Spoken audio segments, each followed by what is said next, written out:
Yep. Purim is on the way. It's Aleph Adar today. We're holding where it says V'zehu. The first word on the line is Begar Mei on page Lamed Dalet. The Rebbe is concluding the inyan of the Machzas HaShekel, what the point of the mitzvah is. It's basically about intensifying, strengthening your emunah. Moshe Rabbeinu takes the Machzas HaShekel and he reveals and strengthens the emunah of every single yid on all levels. There's many levels of emunah. There's emunah Mamala Kalam, emunah in Seiv Kalam, and in Atzmos. The mitzvah of Machzas HaShekel strengthens the emunah on all levels. Let's continue inside. We're 5 lines from the top of the page. A Yid gives the Machzas HaShekel an atonement for his soul. By a Yid giving the Machzas HaShekel nimshach b'chinas atzmus u'muhus ein seif atzmus u'muhusi is barach. He's connecting to the very essence of Hashem. Mitzad b'chinas hayichida shebenefesh, because he has a yichida, the very deepest level of his soul. B'chinas yachid hamalubish b'yichida shebenefesh, the Eibishter, the very only existence that is inside his soul. Sheshar shebatzmus u'muhusi is barach kanal. The shayrish of the neshama, as we explained earlier, is higher even than machshava, as we learned yesterday. The shayrish of the machshava is within the very essence of Hashem. That you raise up their head, that Moshe Rabbeinu lifts up the Yidden to come and connect to the source, to the head. They're the head of their neshama. The source of their neshama should be connected and revealed, connected to the very essence of Hashem. That brings an atonement to the soul. Whatever issues a person has, whatever iniquities and whatever lack a person has in his soul is corrected and is filled in and is wiped off when he reveals that deepest connection that he has between him and Hashem. Beginning of the next paragraph, you got it? On the same page. This explains us what it says in the Medrash. This mitzvah Machzas HaShekel. Moshe Rabbeinu says to the Eibishter regarding this mitzvah, what's going to be with this mitzvah regarding future generations? You're telling me today to fulfill this mitzvah, to get the Machzas HaShekel for the Mishkan, but what's going to be in the future generations? When the Eibishter tells Moshe Rabbeinu, it uses kisisa. Kisisa has 2 meanings. The simple pshat of tisa is when you're talking directly to someone and you're commanding him to do something. That's the taf, that you should do this. But there's another pshat in sisa, which means it's going to happen in the future. The taf could be used in future tense. So the question on this medrash is, why did Moshe Rabbeinu wonder and ask Hashem only regarding this mitzvah, what's going to happen in future generations? Isn't that a mitzvah? Isn't that a question about any mitzvah that Moshe Rabbeinu gets? We don't find that Moshe Rabbeinu asks regarding other mitzvahs, what's going to be in the future. Why is he so concerned that this mitzvah should be relevant for the future as well? And so the answer is, this mitzvah includes the general avodah of a person that's important for all generations, for a few reasons. First of all, the Machzas HaShekel was what they collected, the fund that they used to bring all the karbonis. When you have the karbonis, that takes the Nefesh HaBahamis and minimizes its intensity and gives the ability for a person to use his Nefesh HaBahamis in holiness. The Nefesh HaBahamis cannot fully be elevated. There has to be minimized, and then the part that could be elevated is, but then there's the part that can't be elevated. Whatever is able to be the positive energy of the Nefesh HaBahamis that's able to be transformed and elevated is Nichlal B'Kedusha. Becomes elevated and included in holiness. That's one point. Yeah. Then another point that's relevant for the Machzas HaShekel for the future. A person gives Machzas HaShekel that it brings an atonement for the soul. More than just the carbon that comes later, the Machzas HaShekel in itself is already a kapara. As we said earlier, this brings a person to the highest level of Kedusha, the level of Kodesh which is separated from everything else. A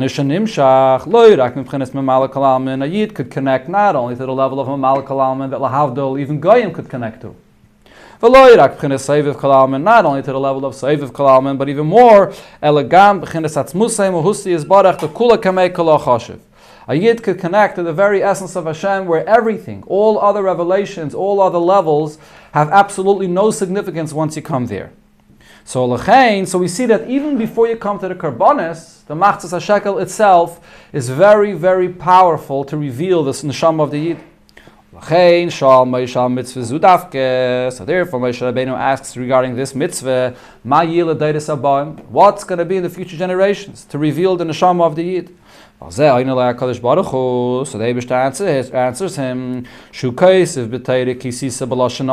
that he's writing it in future tense. This is a mitzvah for all future generations. And that's not only as far as Yidden is concerned, that Yidden have the mitzvah in the future generations, but also as far as the power of Moshe that's involved in this. There's Pashtusa de Moshe b'chol dara. There's an extension of Moshe Rabbeinu in every single generation.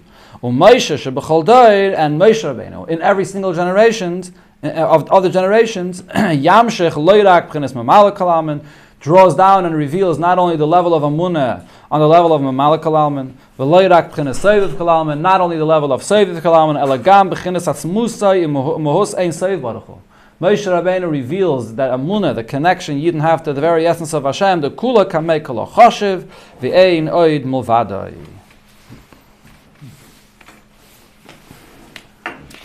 Okay, ready to start a new Maamar. This is the Purim Maamar of Tafshin Yud Aleph. We're going to learn. This is a short chelik of the Maamar that the Rebbe wrote himself. We're going to skip this for now. We're going to go directly to the Maamar on the next page that the Rebbe himself edited and was printed in Tafshin Memtes 31 years ago.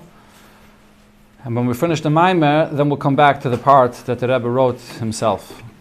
Let's start on page Lamed Vav. Kibala Yehudim. It's a long Maamar. It's a very geschmacke Maamar. There's a recording of this Maamar. It's very clear. You can hear the Rebbe saying this Maamar. It's an incredible Maamar. It'll give you, if you learn this Maamar properly, give you a different appreciation for Purim. It's a sham. But the thing is, it's 12 Oisias. We're going to try to finish it before Purim. And the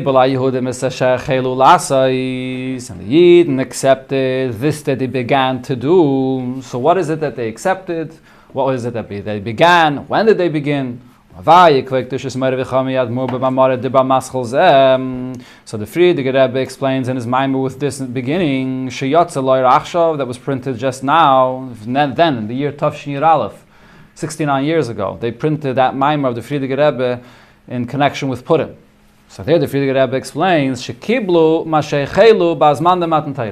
they accepted upon themselves. At the time of Purim, what they began, which is what they originally had accepted upon themselves, at the time when the Eibusha gave them the Torah. So he explains there, what's the pshat that by Matan Torah was only a beginning? Torah wasn't only a beginning. The Yidden accepted it fully then. So he says this, that the Yidden then said, Nasa v'nishma, hoisarak aschala. That's considered to be only a beginning. It's not a full acceptance. This is the beginning to get it done. Only in the times of Achashverosh, Bisman Gezeres Haman, in the time when there was the decree of Haman, Haisa Kabbalah v'Kibla Yehudim. That is when the Yidden accepted the Torah fully. What they began, what the acceptance before was only a beginning, and now the Yidden accepted it on a deeper level, and they accepted it fully. The Friediger Rebbe asks a question, this seems to be a wonder.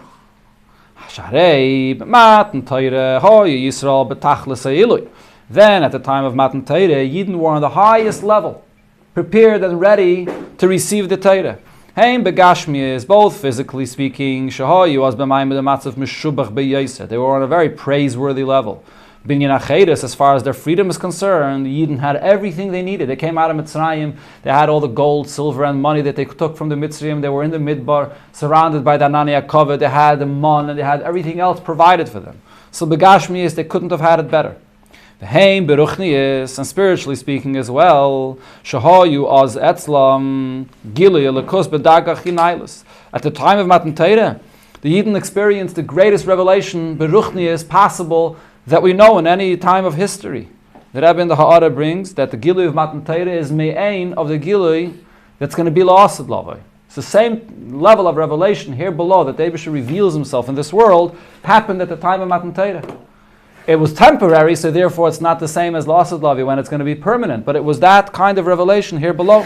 Never in history did the Yidden see and experience such a kind of revelation. So that's then. Then it'll be Mei Achashverosh. On the other hand, in the time period of Achashverosh, Hoya Yisrael, but Tachlis HaYirida. The Yidden experienced the lowest of these situations that they had during history then. In addition to whatever concealment of the Eibusher's presence that Yidden experienced during any galos, there's darkness covering the world, the Eibusher contracts himself and conceals himself and covers himself. So then specifically in the time when Haman made his decree, the Helen Vahester was even greater, such a tremendous decree upon the entire Klal Yisrael. Lahashmed, Ladig, Alabed, as the Rebbe brings it. So v'gam begashmius. It's not only beruchnius that the presence of the Eibusher wasn't felt, but even physically speaking. Ho yuaz b'shval amatzav b'tachlis. The Yidden then were in the lower. Their condition was at the lowest possible. Shahoy sa'gzeire. The decree upon them was lahashmed, Ladig, Alabed, chas v'shalom es kol Yehudim. To, God forbid, wipe out the entire Jewish nation. Minar vad zakin taf and noshim b'yoyim echad, young and old, children and women, all in one day. Couldn't be a decree that's what's worse than that the Yidden had to deal with. So being in this situation, both beruchnius, being in a place where their connection to the Eibusher is very concealed, and begashmius, being in a situation where they have such a tremendous decree upon them. And yet, the Friedrich Rebbe here says that Bisman Matan Torah, at the time of Matan Torah, Kishahoyu Yisrael b'tachlis ha'ilui, when the Yidden experienced the greatest and highest level, both begashmius and beruchnius, then it's only a beginning. Their acceptance of Torah is only a beginning. Chelu lasos. Ubisman gezeres Haman. It's specifically when they have this such a tremendous decree upon them, Kishahoyu b'tachlis ha'shiflus, when the Yidden are downtrodden in the lowest place. That's the time when it's the full acceptance of what began at Matan Torah. Why is that so? How could it be that Dafka and Yidden are in such a difficult situation that they accept it more? How do Yidden have an ability then to accept Torah on a deeper level than the ability to accept Torah when it's being handed to them on a silver platter, even more than a silver platter? It's being given to them begashmius and beruchnius when everything isn't the best. That's the time that's the most Zman Mukhshe, the most prepared situation that the Yidden should receive the Torah willingly and directly and openly and fully. Punkt now, when things are so difficult, we say that's when they accepted the Torah much more. So the Friedrich Rebbe answers this and explains that there's one difference here, there's one ingredient. When it comes to a time when there's such a tremendous decree, this requires Yidden to find a deeper koyach inside of them and be committed to the Eibusher with Mesiris Nefesh. That's something that's not necessary. When everything is good, begashmius and beruchnius, you don't have that ingredient of Mesiris Nefesh. So it's this ingredient of Mesiris Nefesh that brings a deeper connection and a deeper acceptance of Torah. To take note of the fact, the B'Torah Mavur, the Maimed Al Torah Ben Torah, there it says, what was the Mesiris Nefesh? The Mesiris Nefesh Shalahem Shahaisa Oz, the Mesiris Nefesh that they had then was, he should be Mhoyim Emirim Dasim Chas V'Shalom.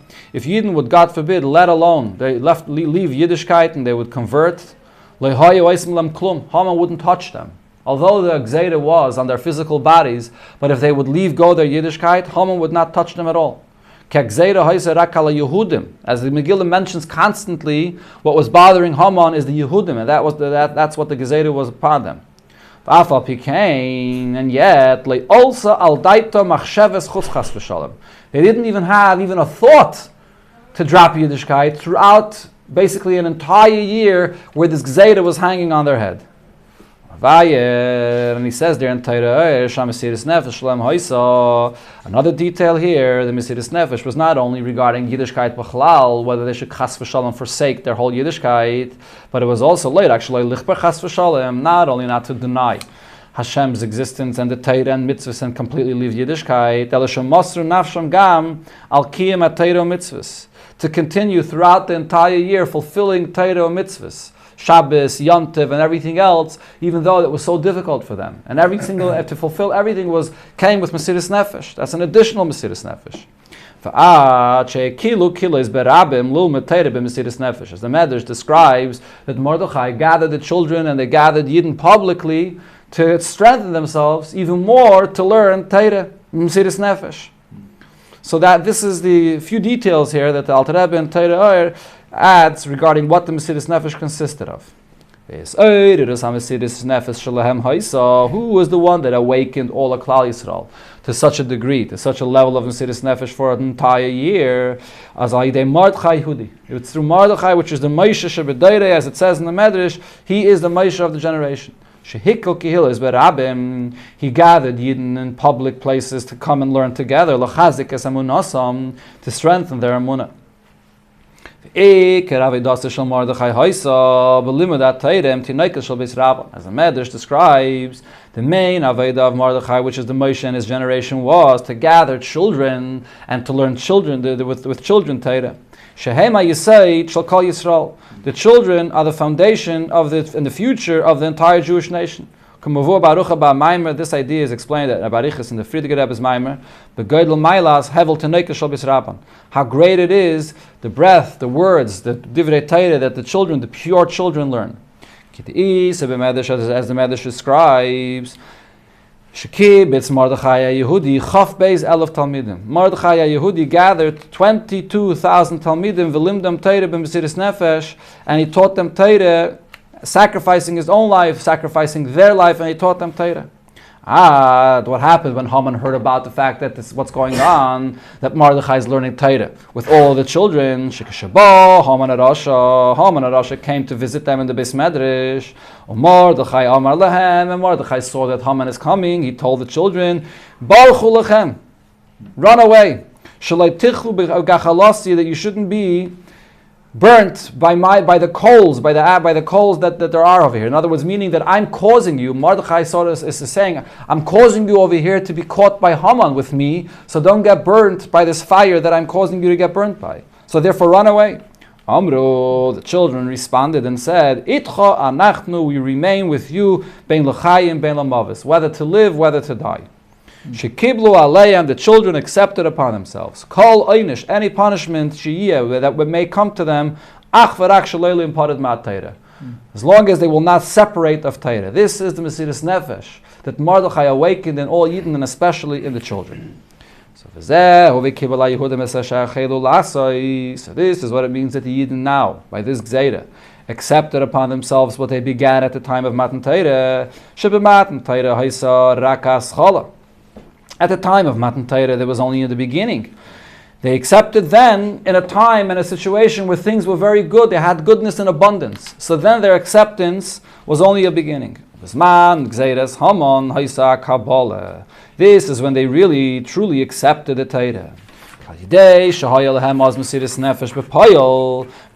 the Yidden then had actual Mesiras Nefesh, al Torah mitzvahs, to fulfill this Torah mitzvahs that they have already accepted in the past. But they were never put to the test. They were never put to the challenge to see if they're actually going to follow through and remain committed even when they have to be ready to give up their life. So it's only now when they actually had Mesiras Nefesh. So Nesalu, the Yidden were elevated b'inyan echad, in this one area, and this inyan of Mesiras Nefesh, l'madregen nailas yesem k'meshahoy b'zman Matan Torah, to an even higher level than they were at the time of Matan Torah, when the Yidden then accepted it willingly on a much higher level, seemingly. L'chein oz dafka isa Kabbalah, this is when they fully accepted the Torah, v'kibel ha-Yehudim, that the Yidden accepted Torah. This is the Nekudas Abir that it says in the Maamar of the Friedrich Rebbe. Question. When they went in the Emirates tribe, they also were in the Tachlis Shiflos. Correct. They accepted right. Hashem. Yes. So, l'chora, Matan Torah should So have Matan Torah should have been that combination. Okay, now should have been where in Mitzrayim. No, after in Matan Torah already. In other words, they were taken out of it. So why did they need another? In other words. But once they were taken out of Mitzrayim, and once they were in the Midbar, and the Torah was given to them, then they weren't in Mitzrayim anymore. So they didn't have that Golus experience while they were receiving the Torah. Okay, so once the cycle has to repeat itself endlessly. In other words, you're in the shiftless, you accept Hashem. No, it doesn't say. Where does it say endlessly? No, I'm just asking. In other words, why did it have to go to another Yerida? In other words, the Mitzrayim was a tremendous Yerida. Okay. And they accepted Hashem. They kept three things. Okay. So why wasn't that enough? That was before Matan Torah, though. It was before Matan Torah. Okay. So once they received the Torah, this was the first time Yidden were put into Golus. After that, for hundreds of years after that, Yidden were never in Golus, right? They were brought into Eretz Yisrael. They were in Eretz Yisrael for how long? About 800 years, 900 years. They never experienced Golus. This is the first time they're experiencing a Golus following Matan Torah, and then the Yidden are expressing their Mesiras Nefesh to fulfill it. Okay, and that wasn't enough. They had to go to another. When? Golus after that? Saying there was Golus Bavel, and now we're in Golus again. So that's a different Indian. Why we're in Golus again, there's a different answer for that. And the point of this Maamar is not to explain how Yitachan the Eibishter puts Yidden in Golus. The Rebbe is not coming to say here that the point of the Golus is in order to get Yidden to be Makabel the Torah on a higher level. Lav Dafki is coming to explain that why there's one Golus and there's another Golus, and what the Maila and what the Inyan of Vaida of Yidden and Golus in general is another point. He's just saying here that this was the very first time that Yidden experienced a Golus which brought out of them this Vaida of Mesiras Nefesh following Matan Torah. So Matan Torah was the first time, but there was all an abundance of good, and over here they had this Mesiras Nefesh the second time. What do we know that Lo also died on? Machshavas Chutz, because the Alter Rebbe says so. I don't think there's any other source for this. I believe the Alter Rebbe, correct. The Rebbe used to always quote it. For an entire year, the Yidden did not even have a thought to drop Yiddishkeit and to jump ship and then just save themselves. You're talking about the entire Klal Yisrael in the entire world. Also al daita machshavas chutz. Alter Rebbe doesn't say it. The majority, also al daita machshavas chutz. Didn't even enter this thought. The power and the influence of Mordechai, the Moshe Shebedere, was so powerful that le'ol sal daita machshavas chutz. Yeah, that's definitely a unique chiddush that the Alter Rebbe says. I don't believe it has an earlier source than the Alter Rebbe, and the Rebbe always quotes it. There's no source in the Megillah or anywhere. Not that I know of. Yehudim is Meida, he brings down that. It's Eidah. Correct. So maybe Eidah is... Meidim, the Black Kodesh Baruch, and Koifrim B'Avodah Zarah. Right, so Eidah is... So, but it's also al daita machshavas chutz. This is Alter Rebbe's vart. Avodah Zarah is Inyan afilu b'machshavet, no? Yeah, correct. So maybe that's correct. Yehudim is... Yeah. Let's take a look in Ha'ara 4. If you could turn back a page, towards the beginning of the Maamar, we're going to learn this footnote here. So what does it say inside the Maamar? That at the time of Matan Torah, the Yidden accepted, it was only a beginning. But then, the Kabbalah, the Kibbutz Yehudim, was at the time of Gzeras Haman. So in Ha'ara 4, he quotes that this Lashon already the Alter Rebbe says in Torah Ohr. So in the second paragraph of Ha'ara 4, the previous page, Ha'ara 4, footnote 4. Now right over here. So both in Torah Ohr and in the Maamar of the Friediger Rebbe, it says, Shuhu al derech she'amru Razal. This is similar to what the Gemara says in Shabbos Peches, ala kosef, kimu v'kiblu ha-Yehudim, that the Yidden fulfilled and accepted. So it's an interesting lashon. It says first they fulfilled, then it says they accepted. Kimu ma shekiblu kvar. Now the Yidden finally fulfilled what they had already accepted before. So they fulfilled what they had accepted at the time of Matan Torah. Okay, so similar idea. Connecting Matan Torah to Purim. The Matan Torah was the beginning and Purim was a conclusion. Now the Rebbe adds, Af shelachayrem shnei inyanim, although it's not exactly the same. But what Chazal learned from that pasuk, from Kimu v'Kiblu, and what the Friediger Rebbe is explaining in this pasuk, the Kibul HaYehudim is not exactly the same. Why not? In that pasuk we're saying that the acceptance only happens at the time of Purim. There was no real acceptance at the time of Matan Torah. Mashenkin kimu mashekiblu, in the lashon of Chazal, that they say that at the time of Purim they fulfilled what they had already accepted before. Hushigamba Matan Torah is Kabbalah. That seems to imply that even at the time of Matan Torah there was an acceptance. What was lacking then was the fulfillment of what they accepted. So it's not exactly the same. Okay, and it brings from other places. So there's two different Maamar Chazal that are not exactly the same thing. In the footnote on the bottom of the page, if you go further down, all the way to the bottom of the page, the Rebbe says, V'ula yesh loymar, so now based on this we can say, Shalachein medayik ba'adrushim, so therefore it's very precise, the wording, in the Maimarim, that the Rebbe quotes over here from Torah the Mittel Rebbe, Shari Eira, and the Rebbe Rashab, the Pirish V'kibla Yehudim Esashachelu Lases, when it says that Yidden accepted what they began before, who should be Meimotcha Hoya Gemara Kabbalah. He doesn't say that then they accepted. He says this is a time when Yidden concluded, they accepted fully the Torah. Because really we already see in the other pasuk, Kimu v'kiblu, that the Yidden did accept the Torah at the time of Matan Torah. So therefore at the time of Purim, there was a full acceptance. So Matan Torah, there was an acceptance. The Yidden said Nasa v'nishma, that was a great Inyan. But the full acceptance only comes out through the Mesiras Nefesh, as the Rebbe explained in the Maamar. Okay. How could they say that it wasn't all the acceptance? That we said it's not Svenishma, so that was like a. Yeah, so the Rebbe is clarifying that. You're right. There was an acceptance at the time of Matan Torah. Yidden said Nasa v'nishma. What's the Havamina? It was like only Safar lachotz. No, you're right. 100%. Yeah, absolutely. Yeah. So this is the pshat.